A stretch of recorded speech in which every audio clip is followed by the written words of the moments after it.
Welcome to my tutorial for Animaniacs for the Super Nintendo. This is a great game by Konami. They have a lot of great fucking games, during this time period. Usually when you got a Konami platformer or any Konami game from this time period, it was a top-notch game. So this is definitely not an exception. Very good game.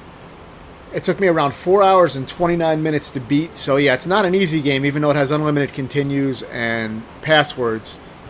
You do have to pretty much memorize each little world, which consists of about maybe 4 sections or 5 sections, something like that. So, because if you do lose, if you lose a continue, you'll go back to the beginning of the last section that you got to, or maybe the middle where there's a checkpoint in that section. Occasionally, there will be checkpoints in some of the sections.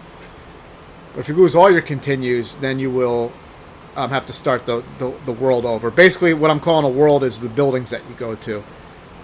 There's like a little hub world, and you go to these different buildings. Each building is like a different area you have to beat with a boss. Usually a boss. I think one of them doesn't have a boss, but or at least at the end of the level. But yeah, most of them have like an end level boss. So yeah, the controls do take some getting used to though, because there is when you press up or down to move up or down, obviously, your character moves in a very delayed way. They move like, it's basically like you cued a lane change, pretty much. Like, when you press up, it takes a moment for your character to walk up one notch. And if you press it a few times, he'll walk up a few notches. So, it's kind of hard to explain, but it's not instant at all. It's kind of, it's delayed, and it definitely takes some adjusting to. It's awkward initially. At least for me it was. So you have to keep that in mind when playing, that there's a delay with the lane changing. Other than that, you have a button that prepares a dash, and when you press it again, you'll run very quick. So you're definitely going to be using that for some parts. There's also, I believe it's X will... It's either X or Y. I think it's X. It'll make your characters stack up on top of each other for extra height. For this guy, you just get in a rhythm of jumping and letting him miss you. It's just a timing thing. You can get him in a loop. Very easy. But yeah, you can stack up with... There's a button where you can stack up your characters, and they stand on top of each other, and then you can jump off of the character to grab stuff if that's like too high up. So there's that. And I think Y picks up items off the ground, which you're only going to use for maybe 2 boss fights in the entire game. But you will need it for that. For this part, the other parts there wasn't really much to say because they were pretty easy. But for this part, I find it easier to stay... You can collect the coins, obviously, because that's how you get your continues. But yeah, I'll explain that in a moment. But yes, if you stay at the bottom here, I find it a lot easier because you can just then focus on the very bottom lightning bolt.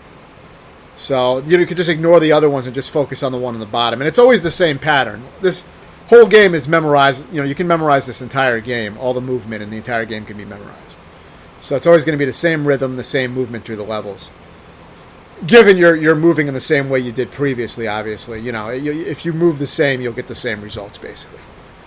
See, now I left this death in here because this was actually a checkpoint. So I got, I did edit out all the deaths, but I left a few of them in just to show where the checkpoints are. Because otherwise it would be a little confusing.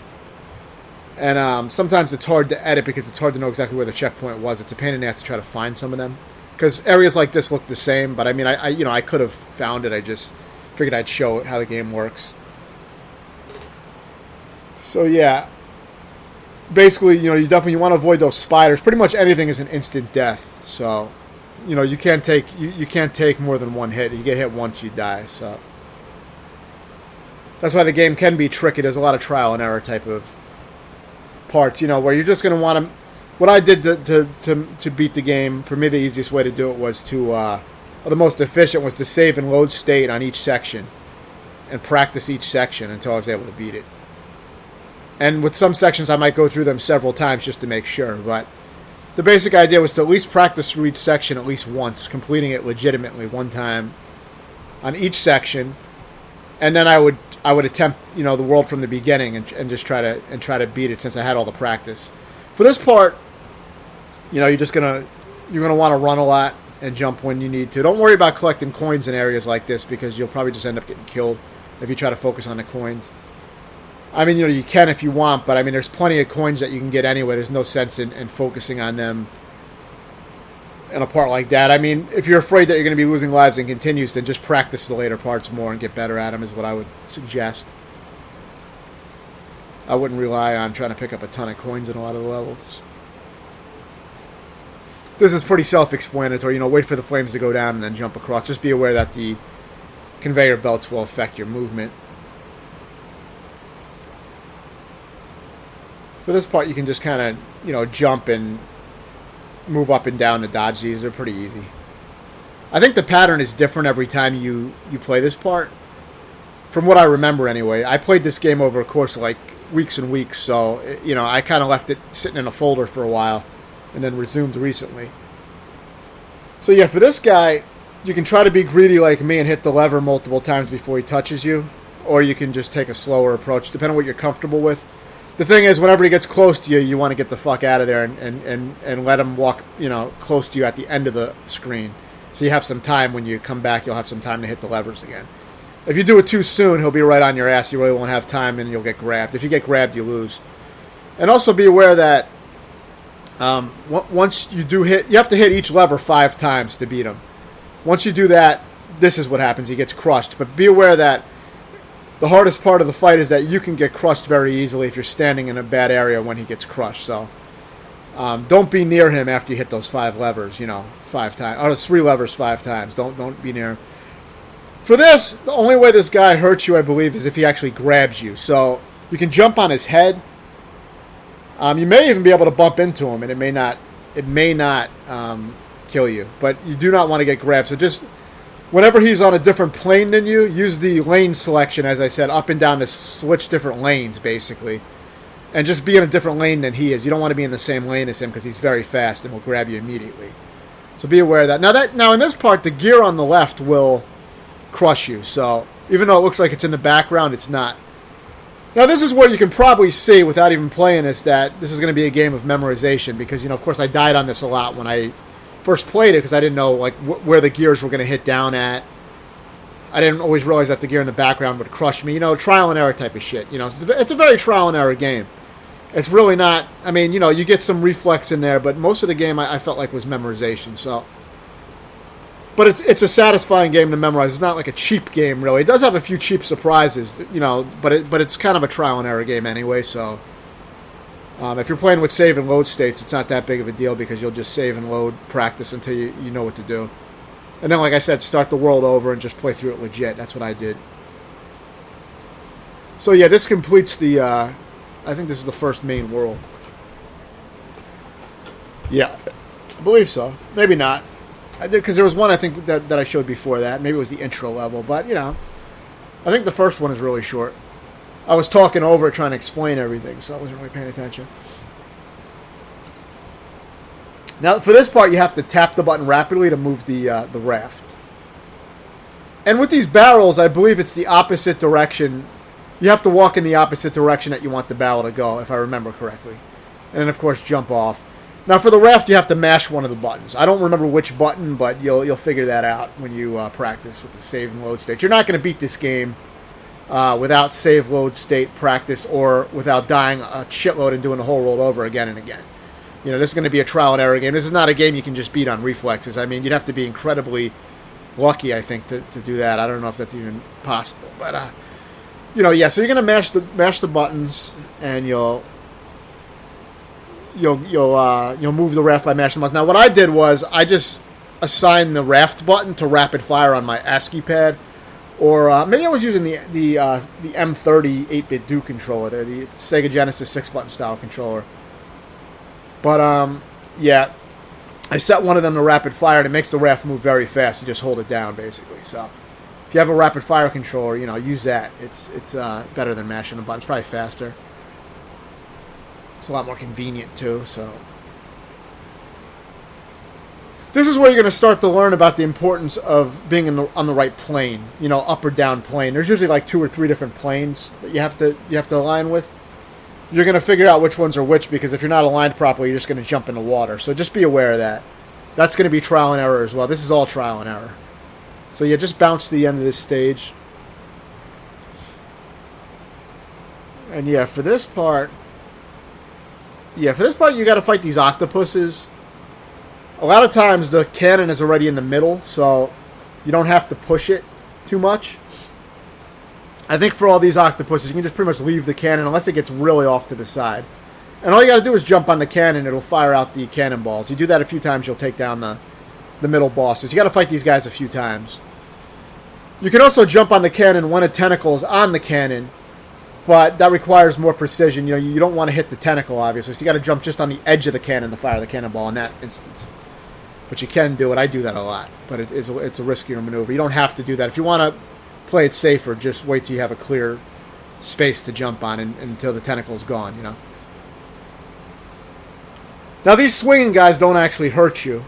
I think most enemies in the game don't actually hurt you, but what they do is they bump you into pits a lot of times. I'm sure some enemies do direct damage, obviously, but a lot of them will just bump you. But that can be a problem. So if you get bumps, just be ready to keep walking forward so you can minimize your knockback. Same boss fight again. Now you can push the cannon, as I was saying, but you don't really need to do that yet until you get to the last form, which is the final boss of this area. You really don't have to worry about pushing the cannon for these guys, as long as you're aggressively jumping on that cannon. I was trying to break that crate, but I don't think that works. For this, you just kind of hit jump when you hit on those geysers, and you'll get like a big jump. And that's how you do that. I believe that's how it is anyway, from what I remember.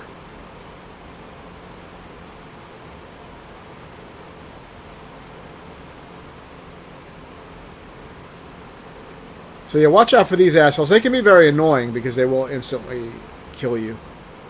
And you'll go back to wherever the last checkpoint happens to be, which I don't remember where it is here. It might be in the beginning of this ship, but I don't know.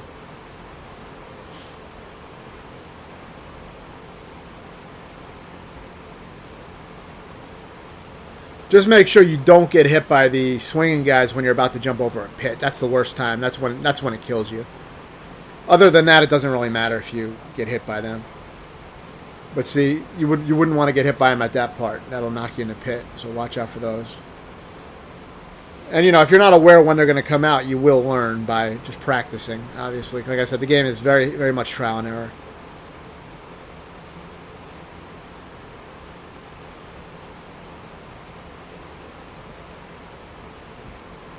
I think this was one of the easier levels, you know, not too difficult.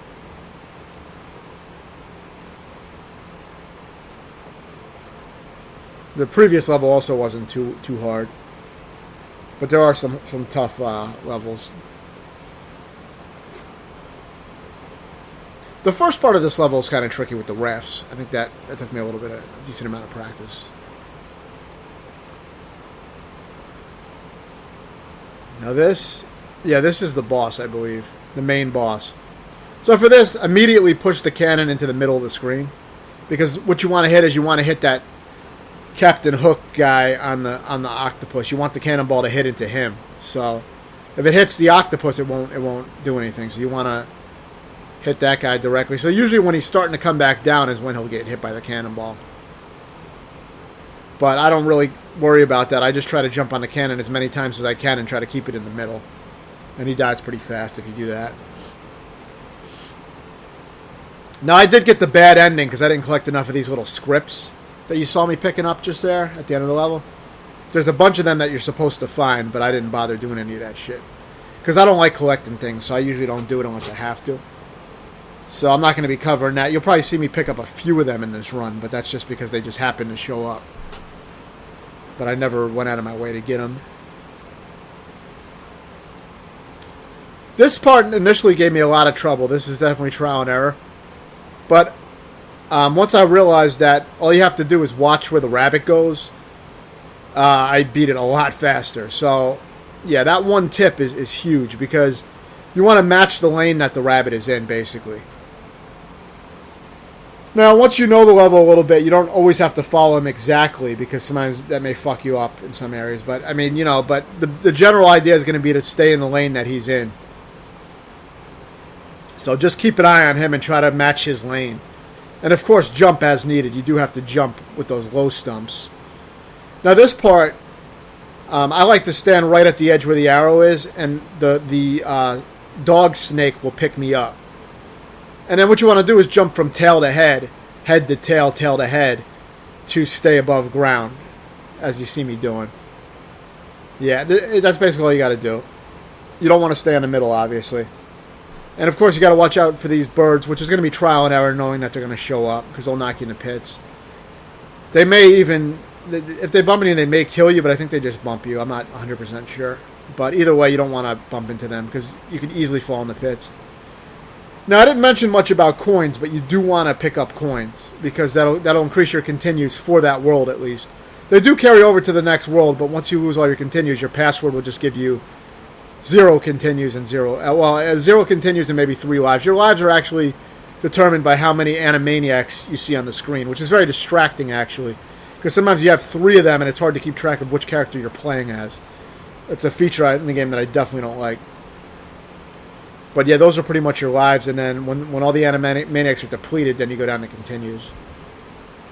For this, I like to stay in the top plane, the top portion of the screen, and I just jump on these anchors because you'll get more gold coins. And then all you have to worry about is the birds at the very end before the doorway, so makes it a lot easier. Again, I go back up to the top after this. And you may want to be in the middle for when those platforms show up, otherwise I think you'll jump in the hole, so be aware of that. Again, it's going to be trial and error as usual. For this part, you have to run, or you'll just fall on the ground. So don't worry about the coins. Just run, just run and jump.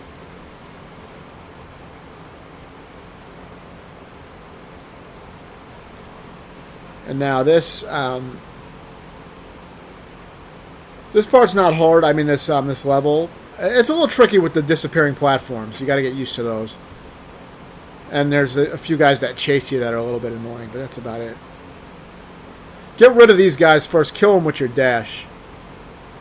Because you have to kill them to make all 3 platforms appear. I don't know if you need all 3 platforms to make it across, but I recommend getting them. Because you may need them all. It makes it easier to have 3 of them anyway.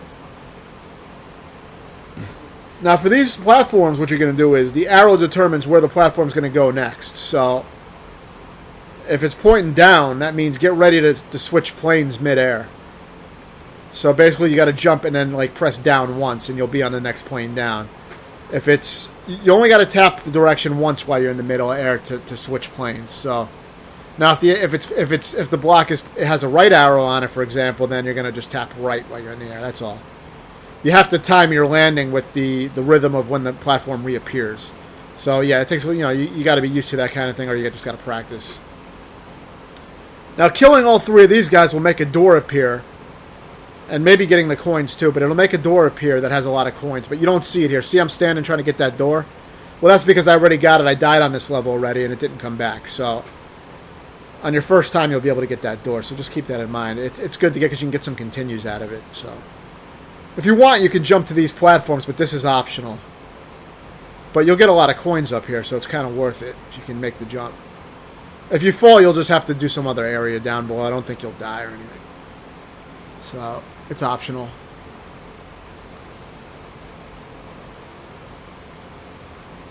For these police officers, just try to start running before they even notice you, and being on the opposite plane. Obviously, you don't want to run into their fucking fat stomach. So just make sure you're on the plane that's below them or above them, so that you're not aligned directly with them, and then just run. And remember, for these cards, when you bounce on these cards, you got to hold down jump as you land back on the card to spring up, similar to Super Mario Brothers and a lot of basic platformers. But you also have to be on the right plane as the card. So a lot of times the cards are on the upper plane, so make sure you're holding up as well so that you make contact with them. It's kind of bizarre sometimes with that, but that's just how the game works. For these, you have to be on the upper plane again to hit those cards, and then you can get this book here if you want it. This was just the route I was taking. I didn't even care about the book. I never care about collectibles unless the game makes me do it. In which case, I may not even like the game. A lot of times, I just don't like games where I'm obligated to collect shit. Not my kind of thing. One of the reasons I never really liked the N64 too much, because most of the games felt like, collectathons to me, and not my type of thing. I like action gameplay and love strategy RPGs and certain types of games, but I just don't like that. For this guy, once you get him hit once, you can get him in a loop by just hanging out underneath the anvil a little bit too long and then just moving at the last moment. It's kind of like you got to play chicken with the anvil. You stand under it for a little while and then you move out at just the right moment, and he'll go in and get crushed. And you just repeat that like 2 more times. It's a little tricky to get him underneath the anvil the first time. You have to kind of delay your movement. Like you just hang out under the anvil a little bit, and he'll be trying to hang down there with you, and then he'll just get crushed as you walk out. Now, I don't know if his flattened body will hurt you when he pancakes out of there, but I just avoid it. Now, this level is one of the easiest levels, I think. It's got some tricky parts, but it's pretty easy. For the feet, the first initial wave of the purple feet, you just kind of just walk under them, basically. It's very easy. And then you can go up here, and you can use your stack. If you have all your Animaniacs, you can use your stack to get up at the top. You press X or whatever to stack up, then jump off. Now, there's a checkpoint right there that you didn't see me because I edited it. There's a checkpoint like right at the gorilla. So if you fuck up like I did, you'll get to start at the gorilla. Just get past them, obviously. The banana peels do not kill you. They just make you slip, so you can hit into them sometimes. Use your stacks again. Try to get all the coins that you can because they're easy to get, and you'll have some continues, which, if you win the slot game. Which is, the slots just go automatically. You may be able to stop them manually, but they just keep going. For this, you're going to want to press, it's either Y, it might be Y, or X. I don't remember the buttons, either X or Y. And you know what? I don't remember because I was playing on a Genesis 6-button controller most of the time. So, you'll figure out the buttons. You should know. You'll know that the 4 face buttons do different things, I'm sure. So, it's one of the upper face buttons. So, anyway, yeah, pick up the coconuts. Try to throw both of them at this thing. There's a very definite pattern to this thing. As far as there's a rhythm to it. The hands may crush down in a different order, but there's a... you'll see, like when he hesitates, he's going to either crush down. If he crushes straight down with the hands on both sides, the coconuts are going to be released, and then you can attack the boss.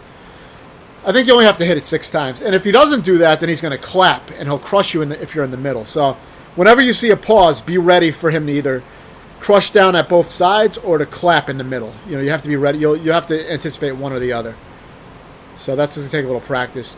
For this, you can bounce on the gator's head to get some springiness. I just like running through and jumping on these lily pads to spring up and then just jumping across and continuing. I found that easier to do it that way. Otherwise, it can be a little bit hard. For this part, you can fall down and get some coins. And then you're going to want to run. Use your run to run directly across. Don't walk across, because you'll probably die if you walk across. So just do that dash. I don't think you can walk fast enough for that. Now, for this part, my controller was starting to have some major problems. I was using a Bluetooth controller that was mostly reliable, except for this part.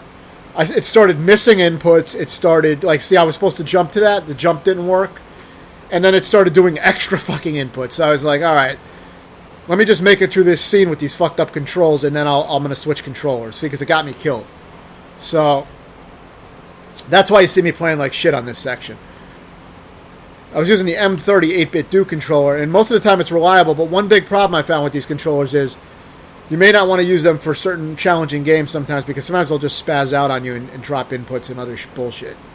So I don't know what causes it, but I went back to my old reliable, ASCII Super Nintendo pad with rapid fire, the old-ass fucking controller, using the adapter on the emulator. So I switched controllers here. But yeah, there's a rhythm with that whole swinging part. You got to practice it. There's a rhythm to it. It's not hard. Just avoid the birds and, Now those panels will spring you up at certain points. Now for these parts, you basically just run across and you can grab the coins very easily. Don't take too long, though, because you got to jump out at the other end. I'll also show you an area where you can get a bunch of coins that I'm not going to actually go to in the video, but I'll show you it. So yeah, up here, on either side, if you have your Animaniacs, you can use the stack move. And you can go on both sides and go in both doors. The right door will take you to the next area, I think. The left door will send you back to the beginning of the level, but the level is so easy. And all the coins will respawn. Plus, you'll get more coins in that left room. So if you want to get a lot of coins, take the left door first, then go back and You may even be able to keep going in that left door and farming the area if you really want to. But I would just suggest learning the level. It's not that hard. I mean, unless you really want to rack up continues for later levels or something. You may be able to do that. I never really tried intensive farming in the game or anything. Now, for this part, you're going to... for the cop, when you saw that cop, you were just going to, basically just run past him. And don't worry about the coins. There's an invisible staircase so you can get the coins if you want, but it doesn't matter. For this Dracula guy, you're just going to memorize basically when he comes down. He's always going to do the same pattern. So you're going to memorize when he comes down, be ready to jump over him, or, let him come down behind you, either way. And you're going to, be ready for those spikes to come down. Jump over the boxes. Now put your ass right against the screen like that so it bounces the cop as soon as he appears. Now just back up and let him jump over you. And do that again. Back up, let him jump over you. And that's it.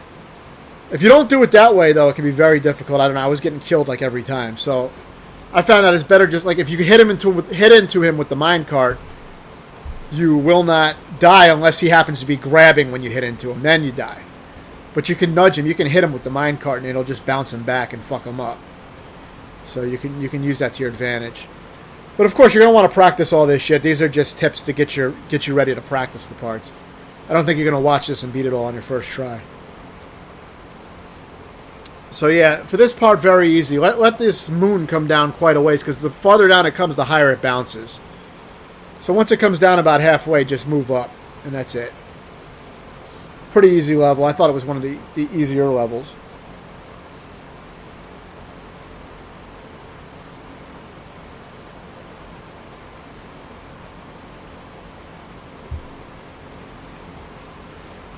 And now we're on the final level of the game, which is basically just a boss gauntlet. So you're just going to refight pretty much all the bosses you fought. So that's why it would be worthwhile to practice the bosses to where you're confident with them. But you do get some continues in here because you can pick up some coins and stuff. So you can get a few continues if you get lucky with the roulette. So yeah, again, we're fighting the same guy again. It's the exact same fight. You can get all 5 lever pulls, see, in one... go, and you can get if you do it well enough, you can get 8 lever switches before he even gets to you.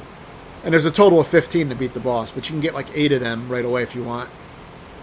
Depends how greedy you want to be. I like banging it out. I don't like waiting around. So I'm a little bit greedy. But yeah, if you're not, with all these bosses, just practice them until you get them down. You don't really want to be dying a lot on these easy bosses before getting to the last boss, because the last boss is tricky initially. But I'll show you how to manipulate the AI on the final boss. You can manipulate his movement. You pretty much have complete control of the final boss's movement. I mean, for the most part. So yeah, now you're going to fight this same asshole again, but this time he's taller and faster, so... Yeah, you're just going to have to, be a little bit quicker with your... trickery with getting them crushed. But I mean, it's pretty much the same shit. It's not much harder than it was. I think this is the only boss fight that's actually changed a little bit of the boss gauntlet. So yeah, again, you're just going to hang out under here, and he's going to try to get to you, and then he's going to get crushed. So that's all you got to do. Do that 3 times, and that's it. Very easy. It can only be a little bit tricky if you don't get him, on the first crush. Once you get the first crush, it's easy to get the last 2. Because you can just get him in that loop. So yeah, same exact fight again. You're just going to, do the same exact shit you did previously.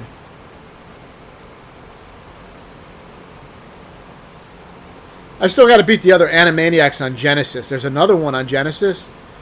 And it's a totally different game. Made by Konami as well. It's probably great. I did the same thing with the Tiny Toons Buster games. With the character Buster, I guess Buster Bunny. There's a Super Nintendo and a Genesis version of that game. So I beat both versions of that, and they were totally different games, but they were both great. And all these games made by Konami generally have a password system and unlimited continues.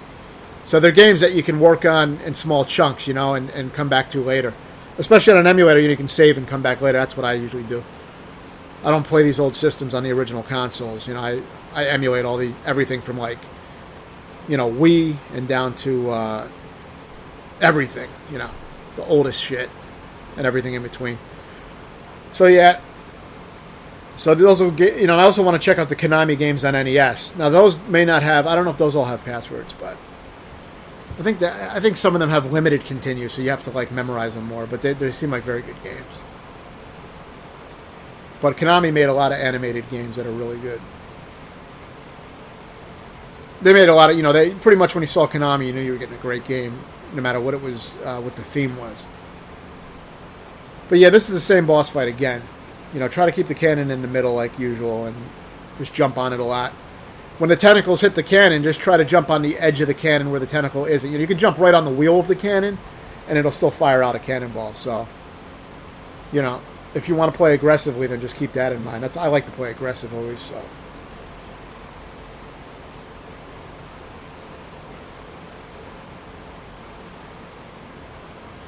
Now, with this guy, this will take some practice, but you can manipulate his AI. See how I'm swapping?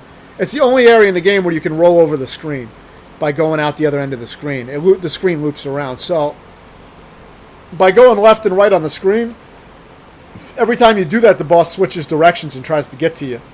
So use that to your advantage. Whenever you see those red guys come down, use your dash and try to get rid of them immediately. They can cause a lot of problems. They won't kill you, but they'll grab you and get you stuck, and a lot of times that'll get you killed. So, try to kill them immediately. Now, all you got to do is pick up, like, the bolts, and you don't have to jump. You can either jump and throw them at his head, which I don't know why you would bother doing that because it's extra movements, or you can just throw it at his stomach, on ground level without even jumping, and it'll always hit the mouse. As long as he's not floating in there, all you got to do is hit either his head or the mouse maybe like 8 times, and you'll beat him. So just throw it at his, don't even bother jumping. It's a lot faster to just throw it at his stomach. As long as you hit the pocket mouse or his head, I think it counts. So I just went for the pocket mouse. Now for this part, just manipulate him so he stays in the center of the screen. See, so the fireballs never end up going too far. Now it's a little confusing watching me play because I got that stupid Animaniac running around like a fucking asshole, which can make it confusing when actually playing the game when you have 3 of them on the screen running around. Luckily there's only 2 of them now, but those count as your lives, like I was saying. But that's one annoying thing about the game, when you're trying to keep track of your character and you got some asshole running all over the fucking screen. But yeah, just keep this guy in the middle. Best that you can by manipulating the AI by going in and out of the sides of the screen. You can keep him perfectly in the middle if you do it right. And then you won't have to dodge the flames. For the cannonballs, you want to jump over these cannonballs as soon as they drop. Immediately. Otherwise, there's a good chance that he's going to drop a cannonball on your head when you're trying to jump over one of the ones that's been out for a while. So always do it immediately. If you do that, you should have no problem. And yeah, that's pretty much it. He really only has 3 moves that he does and repeats, and you just have to hit him 8 times. He does run very fast though, so don't get greedy with grabbing a bolt. Sometimes it's better to miss grabbing a bolt and wait for the next cycle, because if you get greedy, he'll run you over a lot of times. So if you're having trouble with that, don't get greedy. Try to play it safer. Remember, if you hit him with a bolt, you'll pause him momentarily. He'll stand there for a moment, and that'll give you some time to grab the next bolt if you're fast enough. But it's not always viable to try to grab both bolts. Sometimes it's just not easy to do. So that's pretty much it. Just use save and load states to practice everything thoroughly. And remember, this game, it took me 4.5 hours, so it's not an easy game, so don't get too frustrated. It takes some time. Some levels took me over an hour to beat, some of the harder ones, because I had to really practice to make sure I had everything down. Because you don't want to get to the end and start draining a bunch of lives, and you got to redo the whole world over. So it's better just to practice save and load state in sections until you're confident. Or, in my case, I usually learn pretty quick after I have an idea of something. And I play better on my full attempt because I'm more motivated. So practice, I do kind of a rough practice. And after I beat a stage once with a game like this, I'm usually confident enough to know that I can do it in the full run without too many retries. But if it's a really hard game, like, Jim Power for Super Nintendo that I practice, I'll practice and I'll beat sections like, 6 times in a row, or I'll really practice the shit out of it. But anyway, thanks for watching, and stay tuned. I may do the Genesis one soon and some other similar games.